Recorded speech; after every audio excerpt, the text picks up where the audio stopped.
Dans la première vidéo, on parlait de fardeau, de ce qu'on fait quand une charge tombe sur nous sans qu'on l'ait choisi. Si tu ne l'as pas vu, je t'invite à commencer par là car cette vidéo en est la suite. Aujourd'hui, je voudrais revenir à la même scène, mais sous un autre angle. Car dans cette image, il ne se passe pas qu'un conflit de circonstances, il se passe un combat de paroles. Une voix parle, elle juge, elle réduit, elle empoisonne le regard. Et ce n'est pas pour rien que celui qui parle est un serpent des mers. Depuis les premiers récits de l'humanité, le serpent est une figure du mensonge. Il ne frappe pas directement, il se glisse, se tord, insinue. Là où la vérité est droite comme une flèche, le serpent ondule, contourne, choisit des chemins tordus pour obtenir ce qu'il veut. Il parle avec une langue fourchue. Il dit une chose et son contraire. Il peut être en deux endroits à la fois, et il déforme le sens sans que tu t'en rendes compte. C'est pour ça qu'on associe les serpents et les dragons à la manipulation, au double discours, à la désorientation. Dans la Bible, on retrouve ce lien. Le serpent du jardin d'Éden, le léviathan, les monstres marins, tous sont des figures du chaos et de la torsion du réel. Ils viennent d'un temps ancien, d'un monde qui précède le nôtre, d'un territoire confus. Et s'ils ne sont pas tenus à distance, ils peuvent avaler ton histoire, te voler ta parole. Et ce n'est pas un hasard si la voix qui murmure ici ne vient pas d'un démon rouge à cornes, elle vient d'un serpent ancien, rusé, un être hors du monde ordonné, qui ne vit que pour tordre les repères.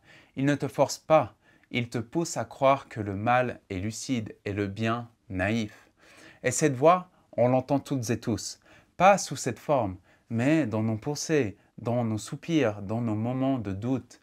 Alors aujourd'hui, ce que je te propose, ce n'est pas une méthode pour gérer tes pensées, c'est un regard, une manière de voir à qui tu donnes l'accès à ton esprit et comment ne pas te laisser séduire par une parole qui ment.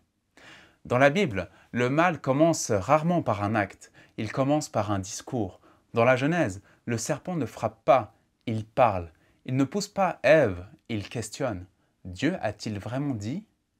La tentation n'agit pas comme une force extérieure violente, elle agit comme une suggestion intérieure, une parole douce, presque logique. Elle désoriente subtilement notre perception du bien.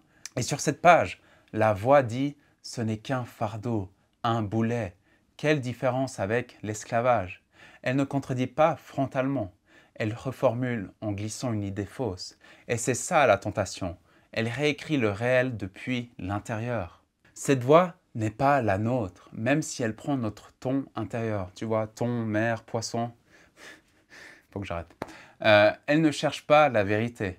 Elle cherche à rompre l'unité, à casser le lien, à nous retourner contre ce qui nous a été confié. Elle nous pousse à croire que nous avons été trahis, abusés, piégés. Elle nous fait interpréter le don comme une attaque, comme si porter quelque chose d'inattendu était une violence contre notre liberté. Mais ce n'est pas la voix de Dieu. Dieu ne suscite pas la révolte contre la réalité, même quand elle est dure. Il appelle, il éclaire, il propose, il ne sème pas l'amertume. Le but de cette voix n'est pas forcément que tu fasses le mal, c'est que tu rompes le lien. C'est que tu refuses d'aimer ce qui t'est donné, que tu te replies, que tu accuses, que tu abandonnes. Elle ne dit pas renie Dieu, elle dit Dieu t'a piégé. Elle ne dit pas rejette ce que tu as reçu. Elle dit tu n'as rien demandé.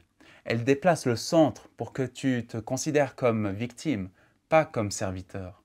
Et ça, c'est plus dangereux qu'un acte de désobéissance, parce que ça corrompt ton cœur à la racine. Et ici, il faut être clair, le discernement spirituel n'est pas une méthode. Ce n'est pas une liste de critères, une grille à cocher pour classer tes pensées. Et ça, c'est important de comprendre parce que ça serait encore une manière de tout contrôler. Mais le mal ne se laisse pas saisir comme un mécanisme.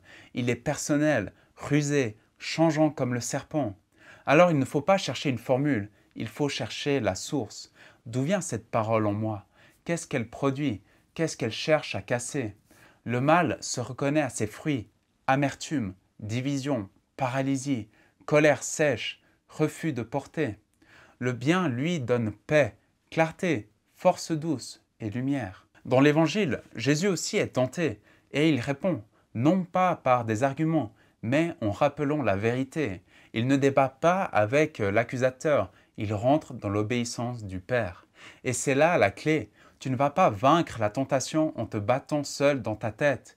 Tu vas résister en t'attachant à la source du bien, en plaçant ton cœur sous un autre regard. Pas celui qui juge, mais celui qui aime. Pas celui qui divise, mais celui qui rassemble. Le serpent parle fort, il presse, il isole. Dieu parle plus doucement, mais il unit, il redonne confiance, il ouvre l'avenir.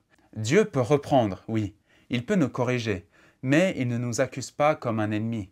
Il appelle à la vie, il rappelle notre place, il restaure ce qui était abîmé. Il ne dit jamais « tu n'es qu'un poids », il dit « tu es mon enfant, je t'ai confié cette tâche et je marche avec toi ». La voix qui accuse n'a pas besoin de cris, elle a juste besoin de silence, de solitude, d'un esprit fatigué. Mais elle n'a pas le dernier mot. La foi, ce n'est pas une technique pour l'éteindre, c'est une lumière qui la rend visible. Et quand tu la vois pour ce qu'elle est, tu peux lui dire non, pas par la force, mais par l'adhésion à un autre maître, celui qui n'accuse pas, mais qui sauve.